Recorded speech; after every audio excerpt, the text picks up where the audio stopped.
বাবা বিদায় বাবা বিদায়। আমার জন্য কোনো চিন্তা করো না বাবা।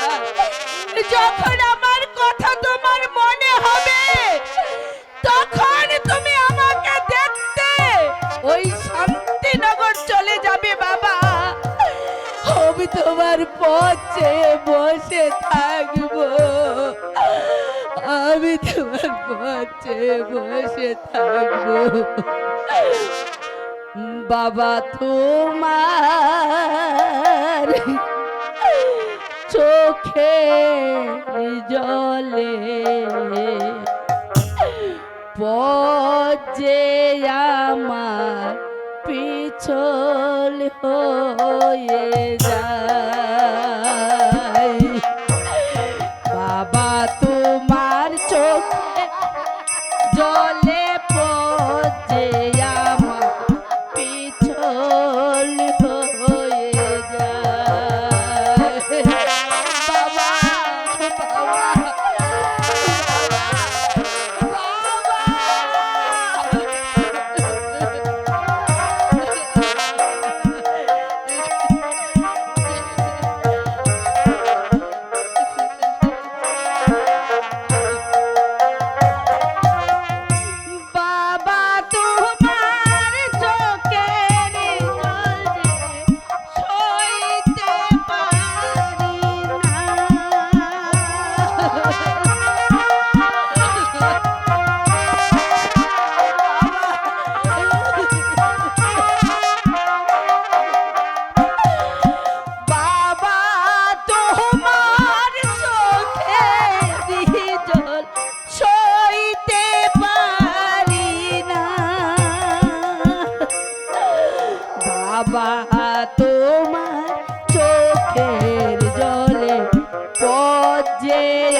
বাবা।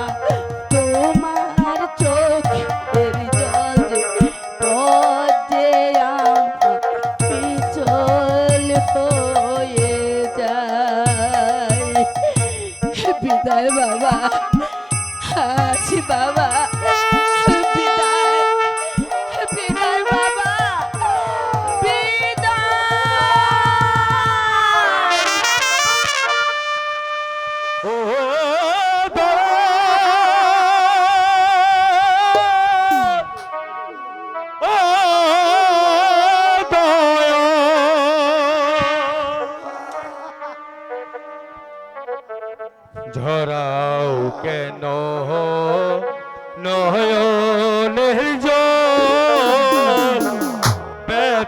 ভেলা পাইতে ধরাও কেন নয়নের জল ব্যথার ভেলা পাইতে কি আমার পাওনা প্রভু এই জীবনে পাইতে কি আমার পাওনা ছিল এই জীবনে পাইতে ব্যথার ভেলা বাইতে দয়াল প্লেন কেন নয়নের জল ব্যথার ভেলা বাইতে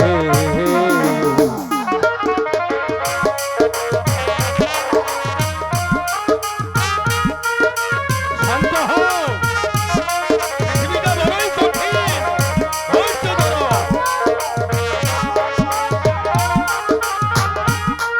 এটাই তো পৃথিবীর আসল নিয়ম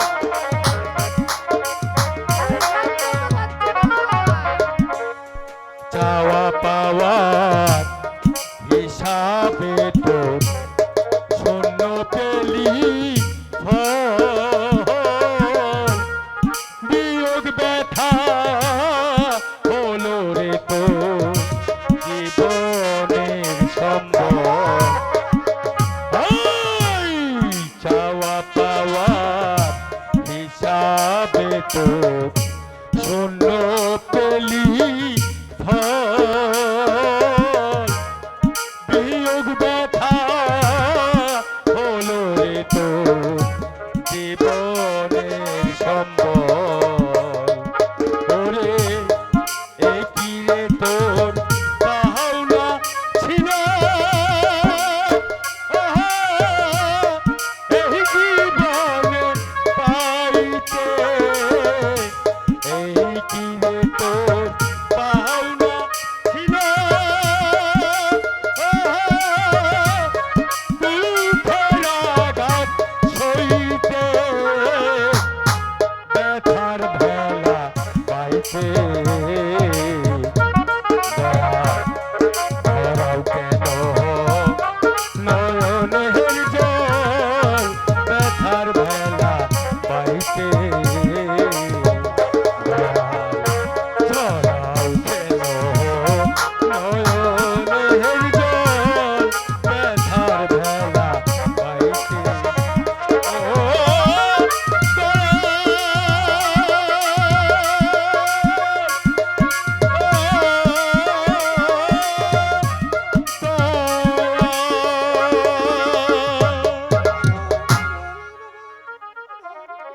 আমার প্রতিদিন আমার মা তোরা আমার জন্য কত আদর স্নেহ করেছে। আমাদেরকে একা রেখে শেষ স্বামীর করেছে। ওরে এটাই তো পৃথিবীর নিয়ম একদিন ওর এখানে ছিল এখন স্বামীর সুখের জন্য পরের বাড়ি চলে গেছে এ নিয়ে চিন্তার কিছু নেই ধৈর্য ধর ভাই আমি স্বামীর রোগী। সব ঠিক হয়ে যাবে স্বামী, এ কি রে তোর পাওনা ছিল এই জীবনে পাইতে ব্যথার ভেলা বাইতে ধরাও কেন নয়নের জল ব্যথার ভেলা বাইতে ও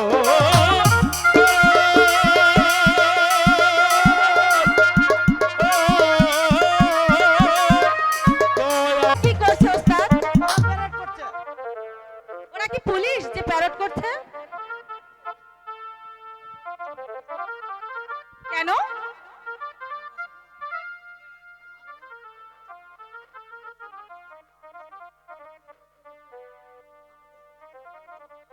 ও মা, তাই নাকি? হ্যাঁ। আচ্ছা রত্না, বাড়ি ঘর ছেড়ে এসে এই লুকালয় জীবন তোমার কেমন লাগছে রত্না? বেশ ভালোই লাগছে। রত্না, তুমি এভাবে এখানে থাকতে পারবে তো রত্না? কেন পারবো না? তুমি তো যদি থাকতে পারো তাহলে আমিও পারবো। আমাদের জায়গায় থাকতেই হবে রত্না। কিন্তু সুমন কোথায় গেছে তুমি বলতে পারো রত্না?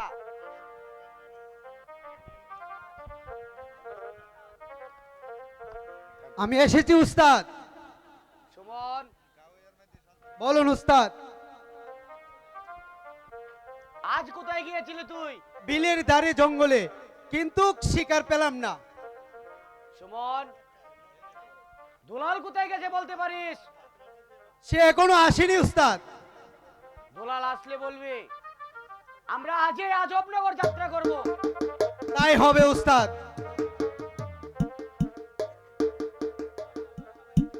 চলো এবার আমরা সবাই চলে যাই। তাই চলো ওস্তাদ। তাই চলেন উস্তাদ। তাই চলেন।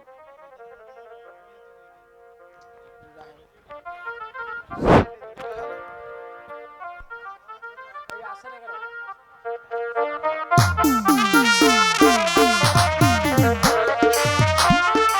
আমি অস্থির হয়ে গেছি। আরে দেখো দেখি এই কাণ্ড। আমি থাকতে আপনার এত চিন্তা কিসের ওজির সাহেব? আজই কতদিন হলো শাহজাদা শিকারে গিয়েছি, আমার হাতে দিয়ে গেছে এই রাজ্যভার। কবে আমি এই দায়িত্ব থেকে অবসর পাবো, তাই আমি চিন্তায় চিন্তায় অস্থির হয়ে গেছি। আরে দেখো দেখি কাণ্ড। এর জন্য আপনার চিন্তার কি আছে ওজির সাহেব? এই জাহাপনা পীরের নাইলে আপনার তো কোনো ক্ষতি হবে না, কারণ আপনি তো রাজ্য চালিয়ে যাচ্ছেন। তাহলে কি আপনি বলতে চান জাহাপনা এই রাজ্য ফিরে না আসলে ভালো হয়? দেখো দেখি কাণ্ড। শুধু আমি কেন, এই রাজ্যের সবাই তো জীবন একবার সুখী হতে চায়। আর দ্বিতীয়বার এই কথাটি বললে আপনাকে আমি গান ধাক্কা দিব। আরে দেখো দেখি কাণ্ড। আমি হয়েছে 5 গ্রামের জন্ঠ মরল, আর আমাকে বলে কিনা বের করে দেবে। আপনি 5 গ্রামের মরল হন না কেন, আর যাই হন না কেন, আপনি যদি জাহাপনার কুলপতি করতে চান, যে জাহাপনা আমাকে রাস্তা থেকে ঘুরিয়ে এনে এই রাজপ্রাসাদে বসে করেন, যে জাহাপনা আমার গ্রামের বাকিটা দুধের স্থান দিয়েছে, তাকে কেউ যদি মনে করতে চাইনি, আমি তার জিম্মা। অতএব খুব সাবধান। দেখো দেখি কাণ্ড। আমি হয়েছে 5 গ্রামের জন্ঠ মরল, আর আমাকে বলে কিনা সাবধান। আরে আমি কি আমার জন্য কথাটা বলেছি ওজির সাহেব? বলেছি তো আমি শুধু আপনার এই ভালোর জন্য কথাটা। আমি ফিরে এসেছি উজির সাহেব। আসুন জাহাপনা, আপনি আসুন, বসুন আপনার এই মস্তদ্বীপ, ধারণ করুন আপনার এই শাহী তাজ, আপনি বসুন। আর আপনি আজ হতে আমাকে দিন অব্যাহতি বিকল।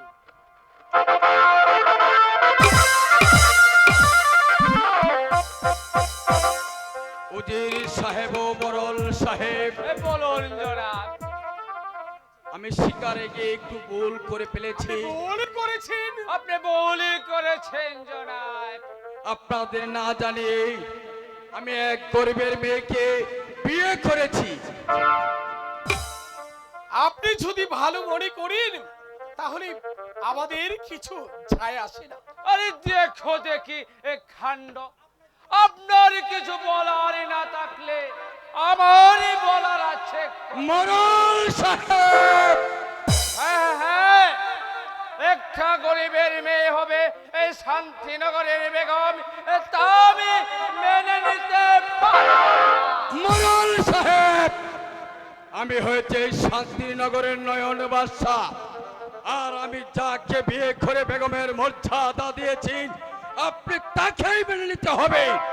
আরে দেখো দেখি কাণ্ড, না না না, তা আমি কিছুতেই মেনে নেব না। মোড়ল সাহেব, আমার মুখের উপরে কথা বলতে পারলেন? কেন পারবো না, কেন পারবো না শুনি? আমি হয়েছি এই 5 গ্রামের জন্ঠমান। আজ থেকে আপনার মরলগিরি এখানেই শেষ। বেড়ে যান, বেড়ে যান, বেড়ে যান বলছি। আরে দেখো দেখি কাণ্ড, আমাকে আবার বলতে হয় নাকি? আমি তো এমনিতে চলে যাচ্ছি বাদশা নয়ন, তবে যাবার বেলায় তোমাকে আমি একটি কথা বলে যাচ্ছি বাদশা নয়ন, আজ একটা রাস্তার ভিখারি মেয়ের জন্য আপনি আমাকে যে অপমান করেছেন, আমি উপবাস গ্রামের কণ্ঠমরল, সেই অপমানের প্রতিশোধ আমি চলে বলে বলে কৌশলে আদায় করে নেব। তবে এবার নাম আজ গ্রামের জন্টু মা। মোড়ল সাহেব, বাড়ি বেড়ে যান বলছি। নজর সাহেব, আপনাদের বেগমের সাথে পরিচয় করে দিয়ে গে। তাই চলুন ঝাপলা, আপনি তাই চলুন।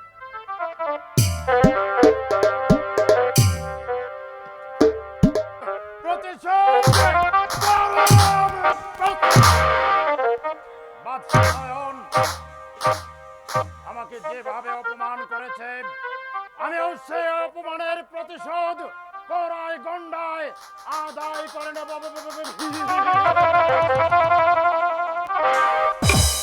নেবে না মানে 100 বার নেবে, 1000 বার নেবে। আমি হয়েছে 5 গ্রামের জন্ঠমরল। আমার হুমকিতে কত শালায় এক গাঁটের পানি অন্য গাঁটে গিয়ে খায়। আর বাদশা নয়ন সামান্য একটা গরিবের মেয়ের জন্য সেই হাজার হাজার মানুষের সামনে প্রকাশ্যে আমাকে চরম অপমান করেছে।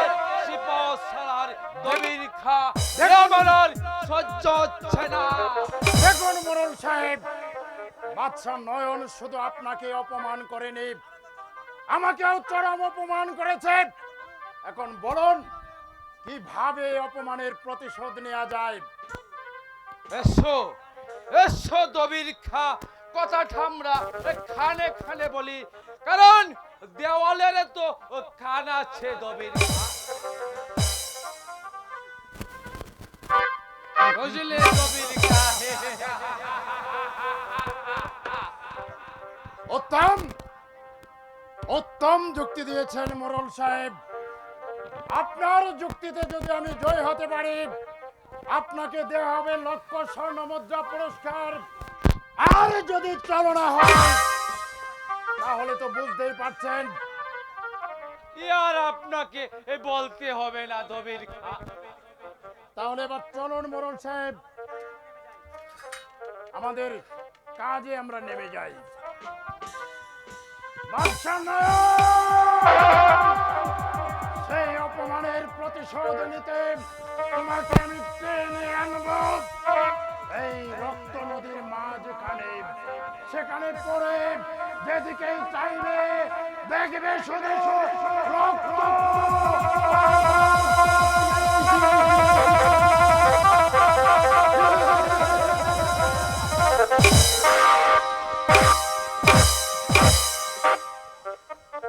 আচ্ছা নয়ন, তুমি আমাকে অপমান করেছো, এবার এবার তুমি বুঝবে সেই অপমানের শাস্তি কত কঠিন, কত ভয়ঙ্কর। তবে আমার নাম 5 গ্রামের জন্টু মরল।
কথা শুনবারছা হ্যাঁ বাজান কও কি কইবা আজকে যে আমরা ডেরা থেকে বাইর হয়ে আইলাম হ্যাঁ মারে 10টা টাকা আমার ইনকাম করতাম না আজকে ডেরা গেলে আর ভাত মিলতো না মারে তোরা দুই বোনে মিলিয়া একটা কাজ কর কও বাজান কি করতে হইব গতকাল মধুপুর গ্রামে গেছিলাম তাবিজ কবজ বেচার লাগিয়া হে নো তাবিজ কবজ বেচা কিছু অঙ্ক রয়ে গেছে এইটি তোরা মা বেচল পরে মা আমরা সাপের খেলাটা দেখাইতাছি আচ্ছা বাজান এই না মা 10টা কবজ আছে এই 10টা কবজ তুই কাজ করে মা জানোস এক একটি কবজের দাম মা 10 টাকা আচ্ছা বাজান এই কবজটি কি কাজ করে মা জানোস না কইয়া দাও এই দাতুর দুর্বলতা গ্যাস্ট্রিক পুরাতন আমার একবার কাইলে আরেকবার কাইতে পারে না বইলে উঠতে পারে না মাথায় জানজি মারে এই হাঁপানি সাবানি কামড়ানি দাঁতের ব্যথা পেটের ব্যথা মাথার ব্যথা মায়ের লুকির সুতিকা আমার সাদা দুর্বলতা প্রত থেকে একবার কাইলে আরেকবার কাইতে পারে না বইলে উঠতে পারে না মাথায় জানজি মারে আচ্ছা বাজান এখানে 10টা ট্যাবলেট আছে এই ডিমা তুমি বিক্রি করে লো এই ট্যাবলেট কি কাজ করে মা জানোস এই ছোট ছোট গোলা ফাটে পেটটা হয়েছে মোটা ফুটিটা হয়েছে চিকন না আপনি মনে করছেন আপনার ছেলে বড় গায়ে হয়ে গেছে না না দেখেন আপনার ছেলে পেটে গোড়া কৃমি কেমনে হারমোনিয়াম বাজাইতেছে পুরা লোকের লিঙ্কের ভিতরে কিটকিট করে কামড়া টিপ দিলে বুঝবার হয় কাছের সঙ্গে প্রস্তাবের ফুটা পড়ে যায় 3 নালে প্রস্তাব বার হয় ওনার লিঙ্গে দোষ আছে যাও আচ্ছা বাজান এক একটি কবর বুঝতেছি। জন্য দিয়েছে এই যে শুনেন আপনার কাছে কি 10 টাকা করে আছে থাকলে দেন বার করেন একটা করে ট্যাবলেট দিব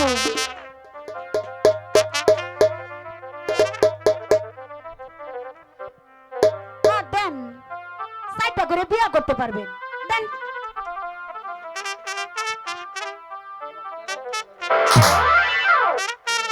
কেউ দিবেন না তো দেন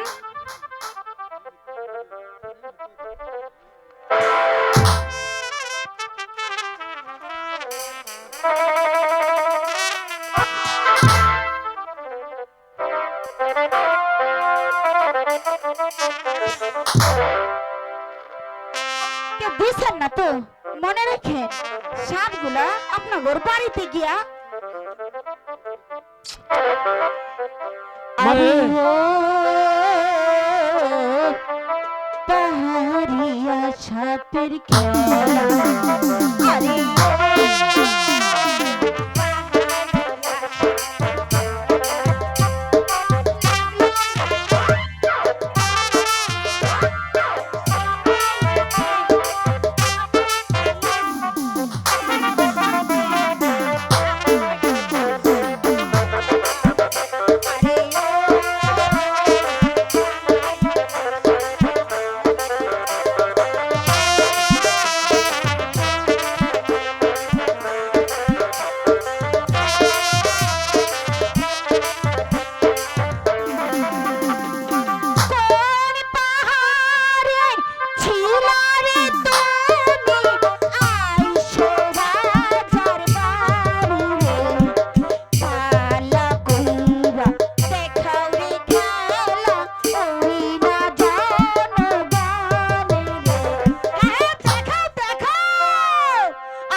আগে সাপটা তো মরিয়ে গেছে গা হ্যাঁ বাজান এখন একটা নতুন সাপ ধরে আনছি পাহাড় থাকিয়া ওই সাপটা আমার এখনো হুশ মানছে না আমি মন্ত্রটা কইয়া সাপটা যখন বার করাম তখন তোরা বাসি বাজানিটা শুরু করবে আচ্ছা বাজান বাজান শুনো বাসি আনতে তো বুঝে গেছি কি করুন যায় এখন আচ্ছা এখন তুই যদি ভুলে যা তাহলে তোর বাপের একটা সুবল দিব হ্যাঁ মা